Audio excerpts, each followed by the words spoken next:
Welcome to the Hillbilly RV channel. Today we're working on this travel trailer, right? Yeah, travel trailer back here. I got a couple issues. We're going to change a refrigerator board, and we're going to work on a furnace. Yeah, I know it's July and we're working on a furnace, but it happens sometimes. So yeah, we're in Indian Meadows. It's a gated RV community. They also have mobile homes, and it's just a gated community here in southern West Virginia for RVs and mobile homes and shacks. I mean, some little stick-built cabins and stuff like that. So let's get started. Let's get this cover off. All right. So here is our control board. There's one screw up here that holds the cover on the board, which also actually holds the board in the back of the fridge. Get that out of the way. Alright. Now, I could not get an OEM board for this from my main supplier. I ended up having to get a Dinosaur P711. Now back in the day, we used to install a bunch of these P711s. To be quite honest with you, Dometic changed something, and I was having trouble with those boards having compatibility with the refrigerators, so I kind of quit selling them. But this was not available. I could have went to Dometic and got it. I'm not sure, but I just went ahead and got a Dinosaur P711. We're going to give her a shot and see what happens. First thing we need to do is follow this black cord. This is our AC power to the fridge. Follow it up here to the end and unplug it.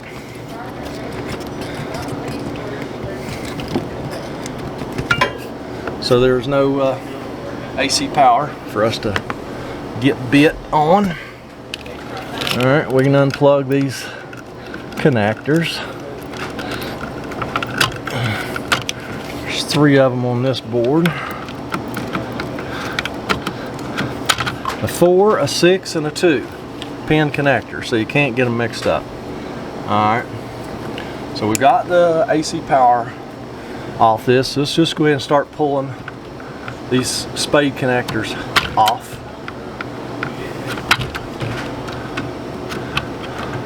I'll tell you what, before we pull all these off, let me tell you how I figured out this was a bad board. The refrigerator works fine on gas, but it would not work on AC. So I followed the black cord to where it goes on the board. I checked to make sure we have AC power going to the board. We did. This is an AC fuse right here. I'm not sure you can see it. We had power on both sides of it, AC power, and these are our heating element leads. Pulled those off, and we did not have any AC power coming out of the board to power the heating element. So I have to assume at that point that this board is bad. So let's get all these off here. Because I diagnosed this last week, which I did not do a video on.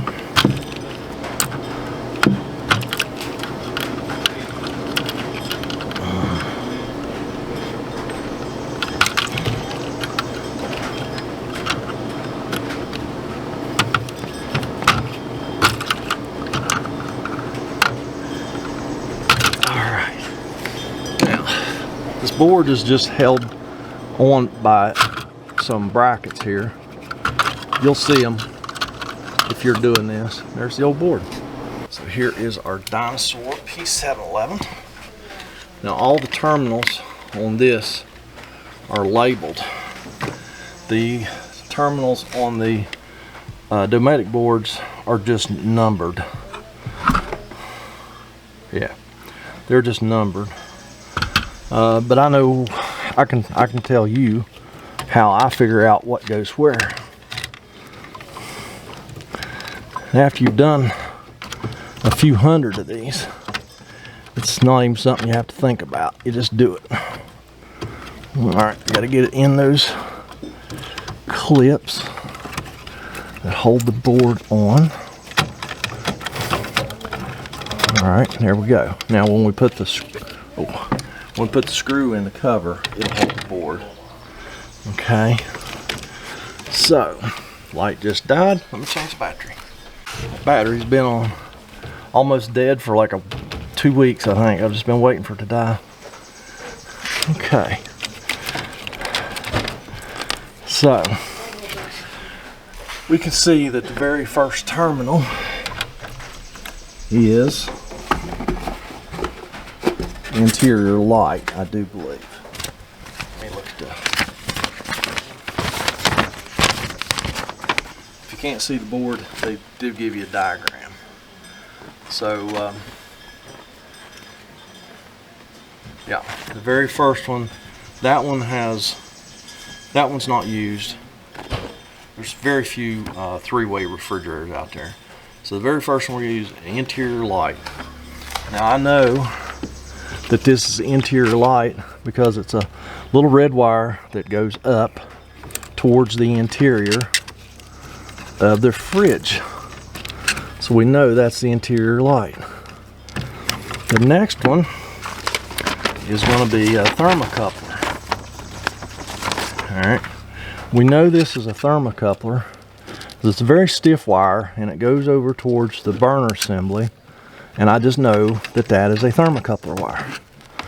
Alright, the next one is our AC in, and the one beside that is our AC neutral.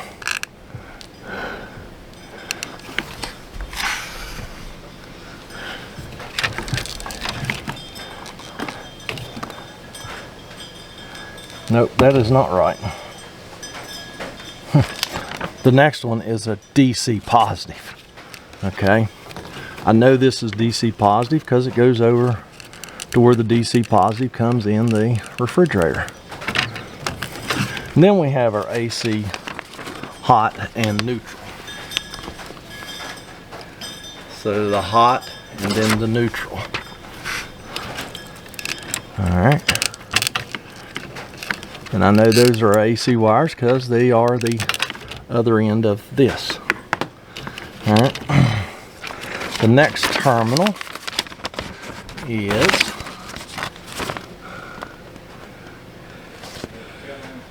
the heating element, in and out. Okay. You just hook those up. It doesn't matter. There's no way to hook them up wrong. Alright, and then next we have another thermocoupler on the end. That is a ground. We don't have a ground wire to put on there, so there's another thermocoupler. Again, it's a stiff wire that goes over towards the flue, over where the fire's at. And this will be our ground. Down here, there is a whole junction of ground wires where you can't see. And I am going to hook that to that, or I might just take it right over here. Yeah, I'm gonna just hook it down there. So let me do that. So like I say, you can't see that. And then we can go ahead and plug all of our connectors in. So I have the fridge off right now. Okay, like I say, you can't get these mixed up. Because one's a 6-pin connector, one is a 4-pin, one's a 2-pin. All right, let me get my ground wire hooked up. Be right back. Okay, got that ground hooked up. Let's go ahead and hook our AC power back up. Just have to do that by the Braille method. There we are. All right. Now, I have already felt the flue over here where the heating element goes in. I am going to. It's still pretty hot. All right. Let me go ahead and cut the fridge back on. We'll cut it on electric. Since everything's already so hot here, I'm actually going to go get my meter, pull these connectors off for the heating element, see if we have power coming out to run the element. Alright, let me get those spade connectors off there real quick. And I also ohmed out the heating element last week. It was like 44 ohms, which is perfect. Let me get my meter set up here. Hopefully you all will be able to see that. Let's put one on one of those connectors, the other one on the other one. Alright, now don't get excited. The refrigerator could be cool enough inside to where it is not calling for cooling right now, which means the heating element's not going to work. Let me go in and open the refrigerator door. That's where the thermistor is. It's reading temperature. I'll leave it open for a few minutes. We'll see if this powers the heating element.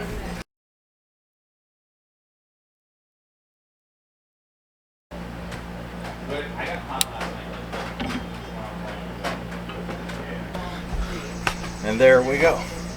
Hopefully you can see that. The refrigerator finally warmed up enough inside for it to call for cool. So the fridge is done. It should operate on AC power now. So yeah, just don't ever forget that. If you're working on a refrigerator or a water heater, don't forget, you know, the water could already be cold enough, or the refrigerator, or the water could be hot enough, or the refrigerator could be cool enough to where you are not, you know, it's not calling for cooling or heating. So just keep that in mind. That throws a lot of new techs for a bit of a loop. They're like, why isn't this thing working? Well, maybe it's just, like I say, it's just, you know, it's not going to work right now because the thermostat or the thermistor, whichever one you're working on, is satisfied. So we are going to put the cover back on, and this will be done.